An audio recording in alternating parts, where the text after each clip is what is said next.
Matt, congrats, buddy. That was vintage Matt Brown there, huh? Yes, sir. Felt very good. I feel much like I used to feel when I fought. There's no better way probably to end a little bit of a skid than to do it kind of emphatically like that, right, with a little bit of violence. Yeah, absolutely. I mean, just ending it feels good more than anything. But, yeah, I mean, I felt like I needed a finish. Just, I don't know. I just wasn't getting the job done, so I just had to come out here and show that, at least, show to myself that I'm better than I've been fighting. What was he bringing in the fight up until that point? Was he as durable as you expected him to be? How did he feel now that he's back at 170 until you put him out? To be honest, I mean, I've seen so many openings and holes, and that's kind of like a thing that I have a problem with in fights. Is like I see so much I think I'm just like so much better than these guys. Like I just see so many things, and I open myself up a little too much, and it probably sounds crazy, but I mean that's kind of like one of my flaws. Like I get overconfident, and I see so many holes, and with Diego, I mean I was kind of trying to play it slow. I didn't want to knock him out that fast. I mean, not that I shouldn't say I didn't want to, but it wasn't really in the game plan. Like I was kind of feeling him out, and I was gathering my distance and setting things up for later rounds, and the opportunity just presented itself just naturally.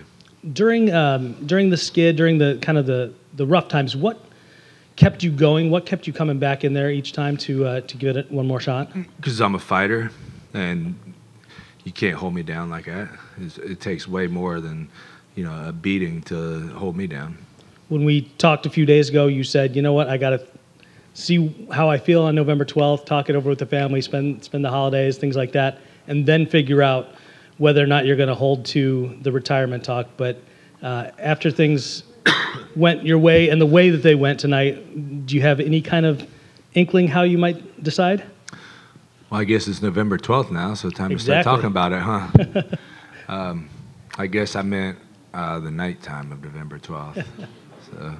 So yeah, I don't know, man. To be honest, I'm not even thinking about it right now. To be honest, it's not even really a thought in my mind. I'm thinking about enjoying tonight, and we'll talk about it later. Did you talk to Diego after he came back too? And if so, what did you say to him? Because obviously you've been around, both of you, for such a long time, and you're such kind of permanent fixtures in this company.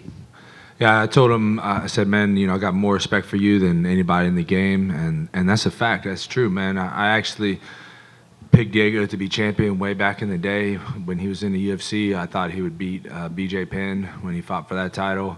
I've been a huge fan of his since then. I was watching The Ultimate Fighter 1 with him on it and cheering him on, and I think I even had King of the Cages with him before he was even on The Ultimate Fighter, and I was like loving the guy,